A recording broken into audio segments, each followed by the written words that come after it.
Doctor साहब बहुत बहुत शुक्रिया वक्त देने के लिए। डॉक्टर साहब, जो $1 बिलियन की पेमेंट थी वो कर दी गई है। इसहाक डार साहब कह रहे हैं कि डिफॉल्ट का कोई खतरा नहीं है। आपको भी ऐसा ही लगता है जो खतरा था वो टल गया है और अब कोई इस तरह के खतरात नहीं है मुल्क को? यकीनन हमने ये बात तो साबित की है कि पाकिस्तान में अभी भी सलाहियत थी कि हम अपने सुकूक बॉन्ड की फुल रीपेमेंट कर दें।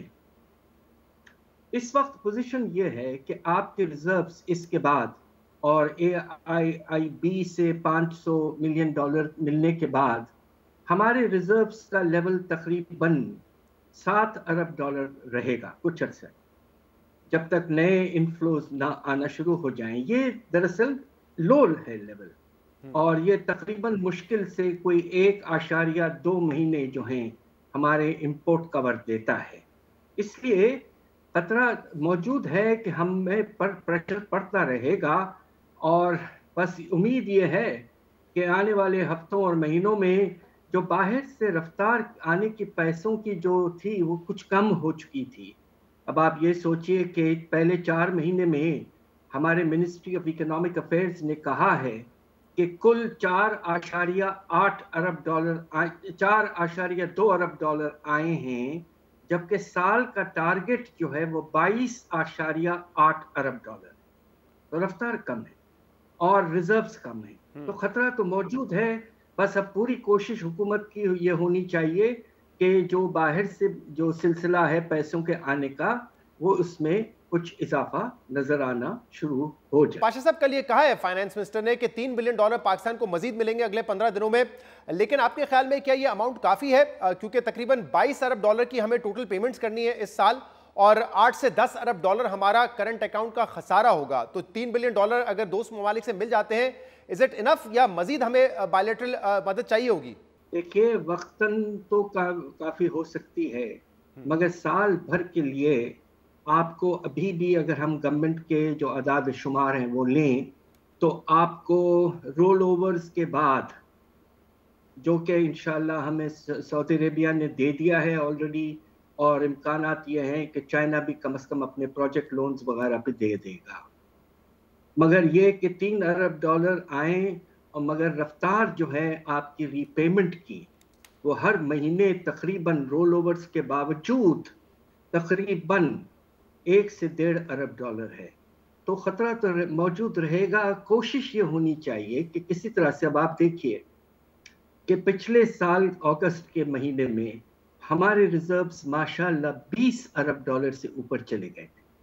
बहुत ही खुशहाल एक तरह से पोजीशन हो गई थी, मगर हुकूमत जो पिछली थी उन्होंने 7-8 महीने में इसको तकरीबन $9 अरब गिरा दिया, और मार्च के महीने में $11 अरब सिर्फ रह गए थे आपके रिजर्व्स। उसके बाद में जो इस वक्त की हुकूमत है उनके दौरान तकरीबन $4 अरब की कमी आई है, वही 7 महीने। लिहाजा कोशिश ये होनी चाहिए कि एक सिलसिला जारी रहे और पैसों का सिलसिला जो है वो आता रहे। देखिए, एक और बात मैं जल्द से जल्द कहना चाहता हूँ कि हमने आर्टिफिशियली अपने तिजारती खसारा को कंट्रोल किया है, और वो इस तरह किया है कि हमने जो LCs हैं उनको खोलने की मार्केट बेस्ड जो पॉलिसी नहीं फॉलो की है, और फिजिकली और एडमिनिस्ट्रेटिवली उनको कंट्रोल किया गया है, नामुनासिब पॉलिसी। और अगर ऐसा नहीं होता तो हमारे यहाँ जो तिजारती खसारा है, जो कि $2.8 अरब था, वो बढ़कर तकरीबन इससे 2 गुना होता।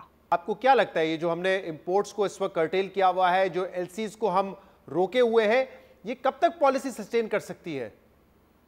देखिए, बात यह है कि मैं आपको ये कहूँ, हालांकि आज स्टेट बैंक ने क्लैरिफाई किया है, मगर हैरत अंगेज कमी आई है हमारे तेल की दरामदाद में। 30 से 35% कमी पहले आपके 4 महीनों में। नवंबर के फिगर्स अभी तक आए नहीं। अब आपकी कंजम्पशन जो पाकिस्तान में है वो 15 से 16% गिर रही है, तो गैप तो 20% का पैदा हो रहा है। और खुदा न खास्ता अगर इसी रफ्तार से हमारे इंपोर्ट्स जो हैं तेल के कम रहें, तो मुझे मजबूरन कहना पड़ेगा कि आने वाले हफ्ते और महीनों में एक शॉर्टेज भी पैदा हो सकता है।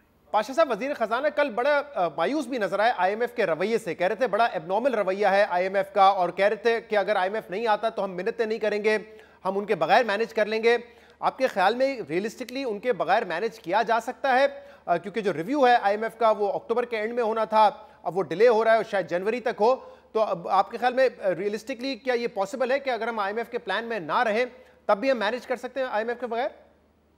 इस वक्त आईएमएफ की छतरी की शदीद जरूरत है, और इसीलिए तो इस हुकूमत ने बड़ी मेहनत करके सख्त इक़दाम लेकर प्रोग्राम को फिर से जारी किया था, विच वॉज एन अचीवमेंट।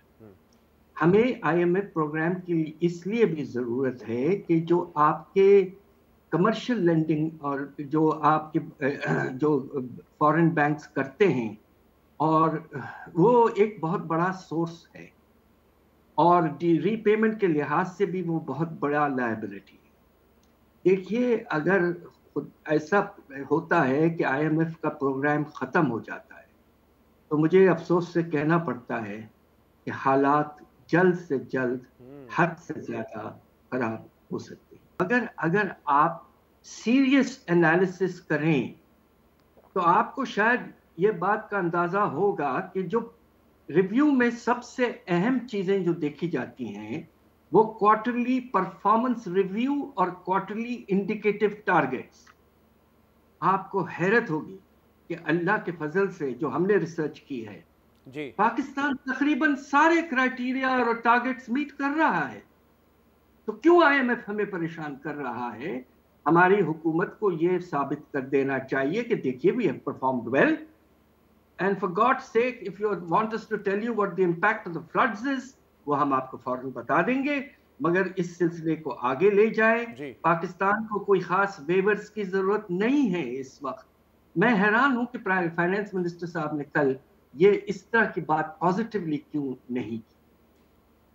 और डॉक्टर साहब ये बताइएगा कि महंगाई की शरह हमने देखा है, जो रिसेंट नंबर्स आए नवंबर के अक्टूबर के मुकाबले में 2% कम है, लेकिन तब भी 26% जो है ऑब्वियसली एक आम आदमी खास तौर पे ज्यादा सुख परेशानी का बायस बना हुआ है। ये हुकूमत एक्सपेक्ट कर रही थी शायद साल के आखिर में इन्फ्लेशन जो है, महंगाई की रफ्तार जो है वो स्लो होना शुरू हो जाए, लेकिन आपको नजर आ रहा है कि आगे भी ऐसा ही होगा, क्योंकि अब आईएमएफ मजीद जो है कह रहा है कि शायद हमें टैक्सेस लगाने की जरूरत पड़े ताकि हम अपना जो फिस्कल डेफिसिट है उसको पूरा कर सकें। पीएसडीपी कट करने की बात हो रही है, तो आपको लग रहा है कि महंगाई की शरह में कहीं से कमी आएगी? देखिए, मुझे फिर से अफसोस से कहना पड़ता है कि अब आप देखिए कि जो स्टेट बैंक ऑफ पाकिस्तान जो पिछली मॉनेटरी पॉलिसी कमेटी की हुई थी अक्टूबर में, उसमें उन्होंने प्रोजेक्शन दिया था 18 से 20%। अब जो हुई है नवंबर में, उसमें उन्होंने ये कहा है कि ये 21 से it can go up to at least 23%, जी 23%। अब हमारा जो अंदाजा है, हमने जो रिसर्च किया है पाकिस्तान पर, हमने एक मॉडल भी बनाया हुआ है, मेरे 2 PhD स्टूडेंट्स मेरे साथ हैं। मुझे अफसोस से फिर कहना पड़ता है कि इम्कानात ये हैं कि ये तकरीबन 24 से 26% के रेंज में ही रहेगा। उसके क्या वजूहत है? सबसे बड़ी वजह यह है कि आपके रुपये के कदर में आहिस्ता आहिस्ता आपने देखा, अल्लाह का फजल है कि 2 दिन से कम नहीं हुआ है, मगर ट्रेंड इज डाउनवर्ड। और अगर आपने इंपोर्ट्स को थोड़ा सा आपने मार्केट बेस्ड किया तो यकीनन आपके रुपये पर और प्रेशर पड़ सकता है, या आपने इस वक्त आर्टिफिशियली कंट्रोल किया हुआ है रुपये को। दूसरी तरफ जो चीज़ परेशान कुन है कि जो बजट का खसारा है उसका 95% आप डोमेस्टिक बोरोइंग से हासिल कर रहे हैं बैंकों से। उसके नतीजे में मनी सप्लाई में बहुत तेजी से इजाफा होगा साल के एंड तक, और ये डिमांड पुल इन्फ्लेशन इसके नतीजे में होगा।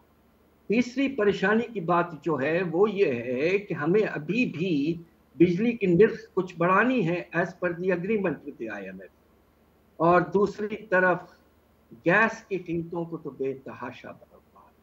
तो कॉस्ट पुश, डिमांड पुल, हर तरह के फैक्टर्स मिल मिलाकर मुझे अफसोस से कहना पड़ता है, इसलिए कि हम चाहते हैं कि इन्फ्लेशन कम हो, मगर उसके इम्कानात अगले कुछ महीनों नामुमकिन है हमारी एनालिसिस के लिहाज से। और डॉक्टर साहब ये बताएगा, क्या इलेक्शन वक्त इन माशी मसाइल का हल है? क्योंकि इमरान खान साहब इसको बड़ा पुश कर रहे हैं, साबिक वजीर आजम के इलेक्शन कराएं तभी इन माशी मसाइल का हल निकल सकता है। क्या आपके ख्याल में इलेक्शन हल है?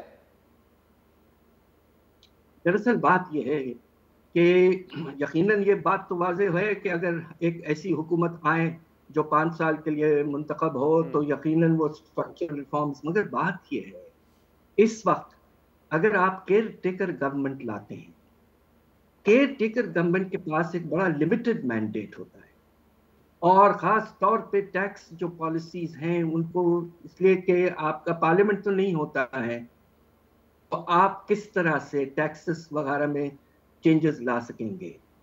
लिहाजा आम तौर पे ख्याल ये होता है कि केयर टेकर गवर्नमेंट अगर 3 महीने के लिए आती है तो सिर्फ इलेक्शन करवाने के लिए आती है और इकोनॉमिक पॉलिसीज़ पे उनका रुझान कम होना चाहिए, इसलिए कि उनके इख्तियारात में नहीं है। तो ऐसा अगर होता है तो फिर तो आपने पुश कर दिया फॉरवर्ड आपके रिफॉर्म्स को, आपके स्टेप्स को। तो लिहाजा बड़े सोच समझ के पाकिस्तान को इस वक्त आगे बढ़ना है। ऐसा ना हो कि हमें इस सिचुएशन में हम चले जाएं जिसमें हमारी सलाहियत मुश्किल इक़दामात लेने की और कम हो जाए। बहुत बहुत शुक्रिया। डॉक्टर हफीज पाशा हमारे साथ मौजूद थे।